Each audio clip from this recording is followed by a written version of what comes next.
আসসালামু আলাইকুম দেশবাসী ভাই। আমি অনেক আশা করে একখানি জমিন ক্ষেত ধান ক্ষেত করছি, অনেক আশা কইরা। কিন্তু আজকে যদি বৃষ্টি হইতো তাহলে আশা করি আমার ফলন আরো ভালো হইতো, কিন্তু বৃষ্টির কারণে ফলন কম হইতাছে। কিন্তু যেই জায়গায় গত বছর যেই জায়গায় সরকারে যে পানি দিছে এই হিসাবে পানি আমাকে দিকে দেয়নি। দিলে আজকে আমার ফলন আরো আশা করি সামনে দা ভালো হইতো। কিন্তু আমি একখানি জমিন করছি 11,000 টাকা খরচ করে, এবার আমি শ্রম দিছি, শ্রম ধরি নাই। কিন্তু আমার ওস্তাদে কইছে দেশে কৃষিকাজ করবি, আল্লাহ তোর শরীর স্বাস্থ্য ভালো থাকবো।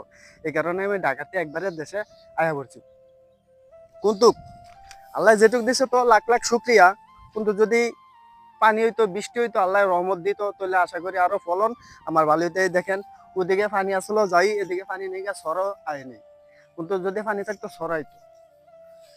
কিন্তু ভাই দোয়া করবেন, রিজিকের মালিক হচ্ছে আল্লাহ, আবার বৃষ্টি আল্লাহ দিতেও পারে, ঠিক না? বৃষ্টি আল্লাহ দিতে পারে, কিন্তু দোয়া করবেন। কিন্তু ভাই আমাকে জরুরি বৃষ্টি দরকার, যদি আল্লাহ করে। কিন্তু রমজান মাসেও বৃষ্টি হয় নাই, আমরা দোয়া করছি আল্লাহ কাছে, আল্লাহ রমজান মাস রহমতের মাস, আল্লাহ আপনি বৃষ্টি দেন। কিন্তু আল্লাহ দেনে খুশি, আবার এমন আছে এতে বেশিও দিতে পারে।